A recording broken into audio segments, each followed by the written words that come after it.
Welcome to Motherhood. I'm Dr. Christina Hibbert, here to help you overcome, become, and flourish in this ever-changing experience we call motherhood. And today we're going to be talking about one of those changes that is inevitable every single year, which is summer vacation. And if you're a mom listening to this show, you know why I'm saying it that way, because as much as we might sometimes long for summer vacation if our kids are in school and we have a million activities to do during the school year, or we have to get up early, once it arrives, it can be pretty overwhelming. I know that for myself, I have been through the ups and downs of summer break and what do we do and how do we handle it in a way that our kids are going to not drive us crazy or we're not going to drive ourselves crazy in the process. So that's what we're going to be talking about today, which is very timely because as we're recording this episode, it's just the start of another summer. So stick around and we're going to have one of my fabulous moms of many here to talk with me about this. She has excellent ideas and trust me, you will leave with some great strategies to go and start today. But first, I just want to thank you for joining us here each week and for tuning in. I also hope that you'll check out my website, drchristinahibbert.com, for resources and all kinds of free tools on all the things we talk about here on Motherhood, including there's an article on my blog called 7 Strategies for Summer Sanity. So if you want something written down, go check that out. And also, hopefully you will check us out on social media, Instagram at drchristy_hibbert.com. And on Facebook, Dr. Christina Hibbert, and I hope you'll connect with us there, especially in our Facebook group, Growing Through Motherhood on Facebook. Just look it up and ask to be added and join us there. Now, as I was saying, when my kids were littler, it seemed like summer was a harder transition. It's still a hard transition. You know, my youngest is 8. I have mostly teenagers, 2 are in college. But it was really sort of like when summer would come along before, it was, oh no, you're taking away my sanity, my only break time when I have at least some of the kids out of the house at school. And I really had a hard time with it for a while until I started to implement some of the strategies we're going to talk about today. And the reason why I invited this particular guest, who happens to be my dear friend, Nancy McGuire. Nancy, thank you for being here today, first of all. You're welcome. The reason why I asked Nancy to join me to talk about this is because when I became a mom of many, which as you know, many of you know, happened very quickly for me from 3 to 6 kids. And all of a sudden I'm like, what do I do? And Nancy was the one that showed up at my door with the books, which were awesome, which were mostly like the Eyers books. Linda and Richard Eyer have amazing books, teaching children values, all these different systems. And she was the one that shared with me a lot of what she did to help me through the summer as well. And I've kind of followed in her footsteps. So Nancy, thanks for being here to share a lot of your great wisdom with us. It's going to be great. It's going to be great because we know how tough it can be, right? So what do you think about summer? Why do you think it's so hard for moms to adjust to summer? And, you know, where do we go wrong? What do you think? I think we have all those schedules, and that just kind of keeps our day going, and then all of a sudden we don't. And everybody needs a break, but there's a longing for structure, but we don't really have a structure. And right. That's a little tricky. And that's what happens because we have the structure of the school year, and if your kids are in school, you at least, I think a lot of moms can appreciate that you have at least a schedule, and it does kind of keep things going in order. And that's where I feel like I kind of lose it when summer comes, even still, is just sort of like, oh no, I'm losing my whole structure, like you just said, and what am I going to do now? It's just going to be chaos. My husband used to say, I thought we could do this summer in about 3 meltdowns. Yeah, 3 meltdowns. You know? Oh, okay. So he's counting the summer by how many meltdowns are going to happen. And he's just kind of expecting that's going to happen because it is. It's hard to be flexible and be this fun mom the whole time, and that's not very realistic. Right. So you're touching on something really important. I think that we both agree that one of the first things we have to do then is to check our expectations. You know, yes. To kind of say, what am I expecting from summer? Am I expecting it to be a million meltdowns because there's no structure? Am I expecting it to be perfectly fun and happy and we're going to be doing activities together and everybody's going to love each other and get along and the house is going to be clean? either one of those would be unrealistic, right? Right. Right. And so I think you have to really narrow it down to what is most important to you, like what will make you the least crazy. Like That's a good way to like for define it. me, I needed the kids to get up and get ready for the day and do a job for me. And Yeah. just so I felt like we had some start to the day and it's not this eternal morning of pajamas and cold cereal. Right. Um, Yes. so just a little bit of get go in the morning. Well, and that's a great tip right there, is to figure out, and as you're listening, all of you out there, as you're listening today, to be able to figure out what you think is going to work best for you. That's a great point that Nancy had. She realized she needed to have that structure first thing in the morning to get her day started. And some of you might, want to have less structure in the morning, but have it more later in the day or whatever. So as we're listening today, figure out what works for you individually. Now, Right. And I think that changes with, if you have little kids who are not sleeping at night and they're sleeping in the morning, that's your time. Then Yeah. you get up and maximize that time for you. But if you've got teenagers with no motivation, we got to light a fire in them just a little bit. that's right. It does depend on how old your kids are, and that's one thing that so Nancy also has 6 children, and your children are, your older ones are married and you have grandchildren now, and then you still have one child in the home who's, almost about to fly the nest, so you're about to be an empty nester. Yikes. I know. So smiling because summer is not so crazy for me, Right. It's gotten a lot bracing for better. impact. But you've seen it evolve over the years and change. And how would you say? Would you say that it's been easier as your kids got older, or just different, or how would you say? Easier because as they grow up and learn to care for themselves a little more, there's not as many needs that I need to make. But different in the fact that you need to change your approach. Mm-hmm. Like, do you elementary school kids or do you have teenagers, and how much involvement do you need without running yourself into the ground? That's great. And what we've been talking, so we talked about expectations. So you got to kind of check your expectations and really be realistic with yourself, depending on, like you say, how old your kids are, what you need personally, what they need, and where your life is. And then what we're really talking about is we keep talking about structure. So really we're talking about that we need to set up some kind of structure or rules or system to help us through the summer. Would you say that's kind of how you've done it in the past? Like we had, it just worked better for me that my kids did a job every day or a couple of jobs, or if they were here, they would say like 5 or 6, Mom. Yeah, but, of course.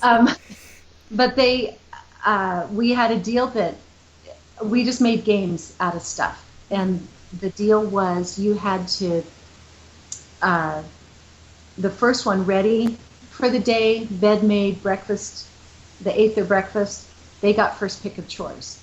Ooh. And the funny story that came along with that is Alyssa was really determined to get first pick of chores. And she's the youngest. She's the youngest. She got in the shower, and while she's in the shower, her brother JT built a barricade in front of the bathroom door Gosh. so that she could not get out. Oh, gosh. Heartless. So then he runs, showers, gets ready for the day, chugs his cereal, and he gets first pick. Oh. And then Wow, you're fostering creativity there. See? yeah, or I love sibling rivalry. I don't know. Yeah, exactly. It's just, I don't know. It's my mom used to do that with us. She would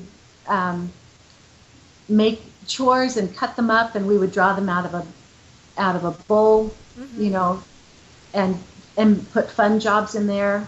Love Like that. job is to go jump on the trampoline with the baby or the toddler, excuse me. Yeah. But just different things like that kind of mixes it up and makes it fun.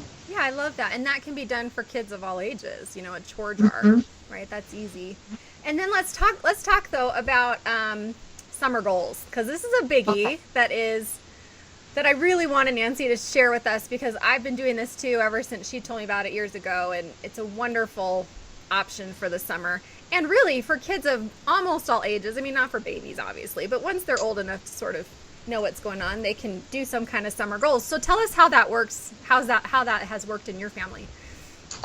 Summer goals. I came across that when I was reading the Teaching Your Children Values by the Ayers. Yeah, that's a great book, everybody. You guys should check it out. Great book. Yeah. Simple solution right there. What they do is when their kids are 8, they give them the responsibility of buying their own clothes. Yeah. But there has to be a way to earn the money to buy their own clothes. So in the summertime, we would set up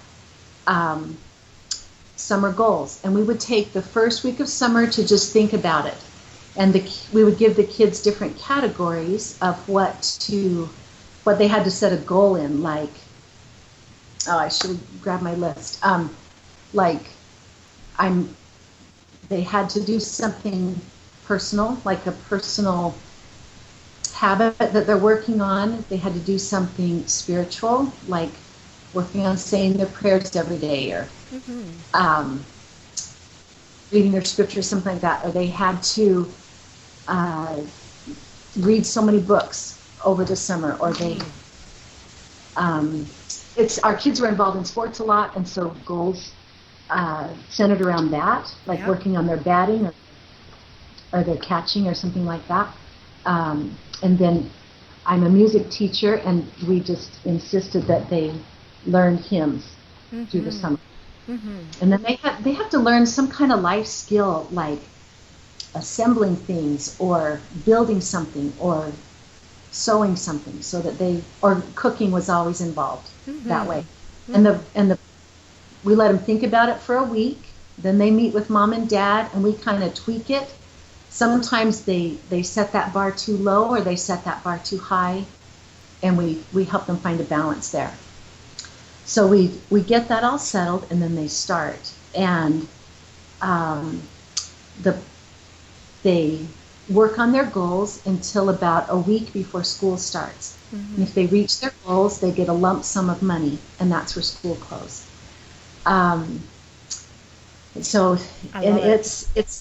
love it because, especially with teenagers, I know clothes can be kind of a touchy subject, but if you take yourself out of the equation of, the eye rolling at the department store, can I please have this outfit? Please, please, please. I know it's expensive. You just completely sidestep that whole thing, and it's a relatively harmless way to give them some responsibility and learn how to make decisions and feel the consequences of that. I love it. And it's such a brilliant system because, like you say, you take yourself out of the equation, and then they get to decide how much they want to work and whether or not they're going to achieve those goals, and that determines how much money they'll end up with to buy their school clothes and the things that they need. And I remember, the first time we did this with my kids, my second son, who was 11 at the time, we went out shopping, and he wanted Vans. He wanted the certain shoes, and we went to Dillard's and looked, and they're so expensive here, and we're looking everywhere else. And then we go to Marshall's, and oh my gosh, there's a generic form that's $7, and he's like, oh my gosh, that's an amazing deal. Oh my gosh, I'm going to totally buy this. And so he learned the power of bargain shopping too, because of course, when it's your own money, you're going to be more careful about how you spend it, right? It is. It is. And if you get a teenager who's hung up on name brands, they spend all their money on $100 pair of shoes, then they're probably going to have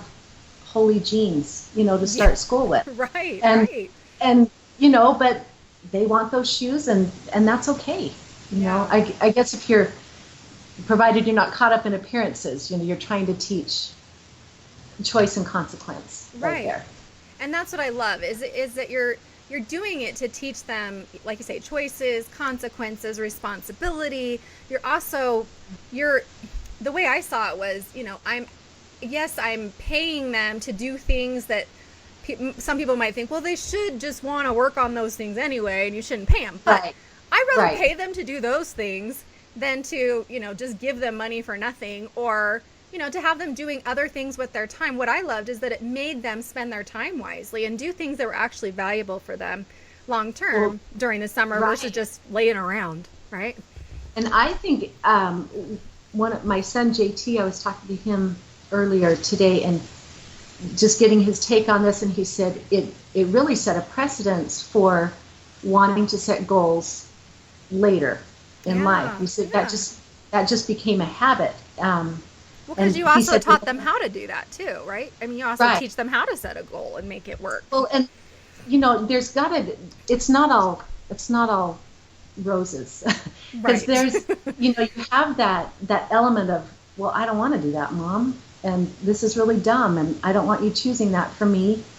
And so we have had summers of they get partial goals money, or they get no goal money, and or they it's just we do it until the summer after their junior year is the last time that they do that. And then what it does is, by giving them that room to make those choices, it makes them grateful when their birthday comes and Mom buys them a coat or some boots or a new pair of Levi's. They're more grateful for what they get. Or they're more motivated to go get a babysitting job or work for their dad, or it creates a better sense of money management. And I really like that as far as raising. Right, so it's responsibility and it's money management, and it goes along with like the yearly chore system, which, maybe we could just briefly say, because I know it doesn't totally go with our summer plan here, but I follow the same method that you follow, which was from the Ayers book as well. Of trying to tie in the responsibility of not only doing your jobs and your work at home, but also keeping track of it so that you can then earn money and then pay for your own stuff, during the year too. Yeah. And that is, I don't know of anything more frightening than to see a teenager who's graduated from high school and they've never had that opportunity to make even a little choice of what pair of pants to buy. Right. And earn their money and save their money and and all of that. I think that's a disservice we do as parents for not creating opportunities for them. Yeah, I'm with you. To just learn how to get by. And I love that you've already talked to your older son now, and he's an adult and on his own and doing all that, and yet he can appreciate what you went through with them and but it's and then the other ugly part of it is, okay, let's do one more good part. The good part is, here's the goals. I'm available to help you if you want my help. But I don't have to be. Towards the end of summer, it gets really nasty. When your kids are 11 to 13, 8 maybe, and they do need a lot of help. And as a parent, you are really under the gun to help them finish and make this a positive experience and not lose your mind at the same time. So there's a fair amount of stress. Well, and I want to say too that, when we started this, our kids were, most of our kids were old enough to really, be setting their goals and really doing it. But I still had, a 4-year-old and then a baby. So obviously the baby wasn't doing it. But my 4-year-old, she wanted to set goals too, So we would instead of doing money for her, we did a bead jar. And it was kind of like, okay, these are your 3 things you're going to do each day. You're going to try to do something kind for your siblings, or you're going to clean up your toys. You're going to go to bed, or whatever we were working on, just some kind of goal. And then she could get a bead for every time she was doing that. And when the bead jar got full, then we could go and she could get something for herself. So it was like, it's like the beginning of the system, right? So you can do this with younger children too. I agree. Yeah, adapt it.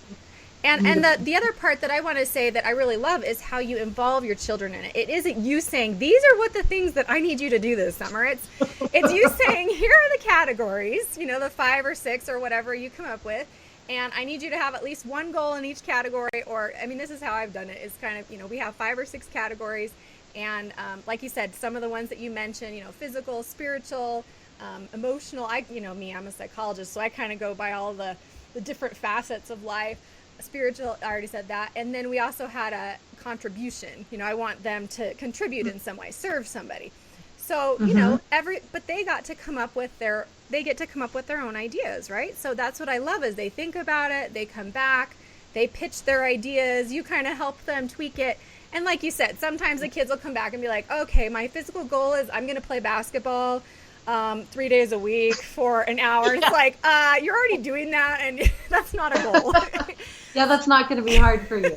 But So you bring up a good point, because we have several children who are really shy.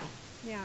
And one of their goals was to do something with a friend every week. Oh, see? That's perfect. And that was really a challenge. But at the end of the summer, we had some really good times and made some better friendships. Yeah. And so I think it's adaptable to whatever your kids need help with.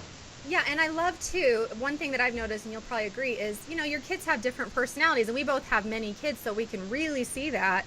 And I've had kids, like you say, that are total go-getters, and they come to me, they want to do 10 goals, and they've got them all, and they are and they want to earn this much money and do this, and I'm like, okay, fine, great, let's do it, because they're willing to do it, fine. And then I have other ones that are like, fine, I'll do a goal, I'll earn $5 for this that I'm going to work on all summer because I'm not really going to work very hard.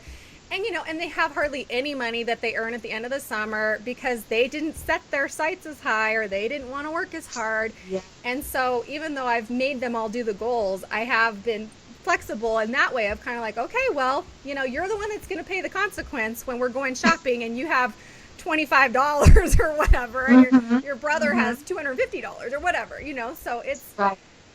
Yeah. That's a little tricky. Or you get your analytical child who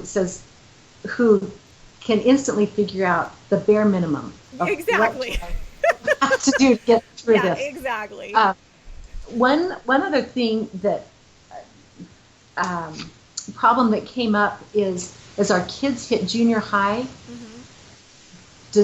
the question came up, does that include school supplies? Does that not? And anyways, we eventually ended up having that not include school supplies, because it's expensive for school supplies. It's really expensive, and you don't want to, you can easily spend $60, $75 on school supplies. Yeah. That's not the point of this. Right. No, it's great.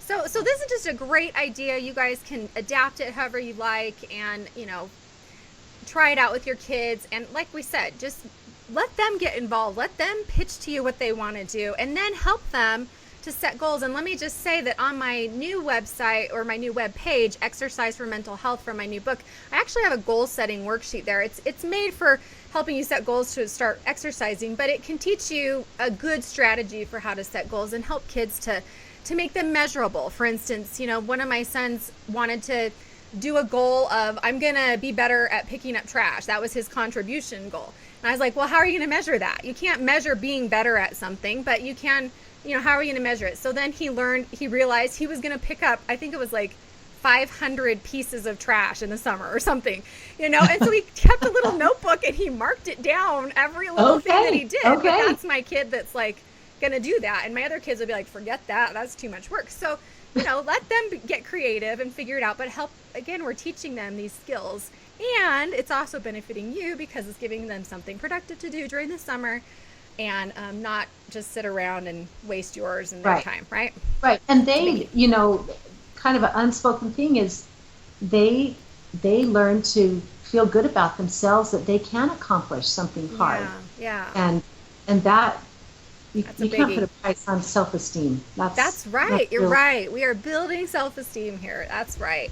And teaching them, and then they get to go out and use that as adults, like you said. I think that's great. So let's touch on, we've only got a few more minutes already. This goes really quickly here, but but let's talk about some of the other suggestions. So we talked about setting some rules and guidelines, and obviously if you're setting summer goals up, that's part of your guidelines is maybe, when are they going to work on the goals, and how is that going to work, and how is that all going to play out?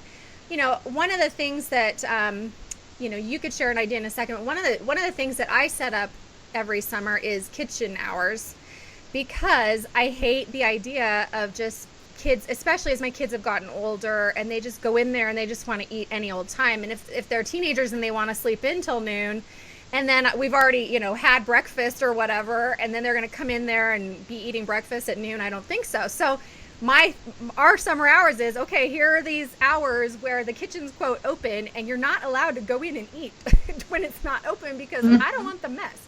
So if you want to sleep in, fine, but you're waiting till the next time when the kitchen's open. So that's another, just kind of a way to kind of simplify things in your home, and again, get a little bit of order and structure so that your house isn't trashed by the end of the day. And you mentioned that your sister-in-law does that, something similar with giving rides. Like she ride does. Times? Yeah, she said, I'm available at 1:00 and 4:00 to drop you off or pick you up. If you want to go to the movies or a friend's house, or you want a friend to come over. My snarky idea for summertime is, we used to have days that I would call, it's invite yourself over. Like, I needed all the kids to, I just said, it's coming on Thursday. I love it. You need to find some place to go. Yes, that's right. And that was a fun one. Well, and that's good, because that goes right along with the idea of, it is good and helpful to get some help in the summer. I mean, you need a break. So if you have to have your kids invite themselves over, then just tell their friends that they're welcome to invite themselves over a different day, and you can trade. Yeah. Help each other get some sanity that way. Or you can do, I'm a big advocate for still packing lunches occasionally, so that you don't have this constant prep, clean up all throughout the day. Well, that's a good idea. Summer. Sometimes they'll just pack lunches and then that's taken care of. Even if they're just going to be home. Yes. For the day, it's just something taken care of that I don't have to redo again. Yes. That's great. Or paper plates for dinner time. That was always a big hit.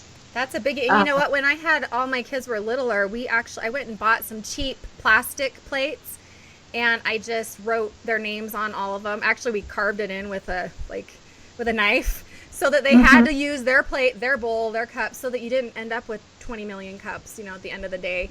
And if they have a friend come over, we have to put their name on a plastic cup, and they're going to just use that. So, because that's another thing that can happen. What about daily quiet time? I think this is a biggie, which I think a lot of us moms feel like we're not supposed to, demand quiet time when all our kids are home. We're supposed to be playing with them all the time and be happy. But for me, sanity includes some quiet time.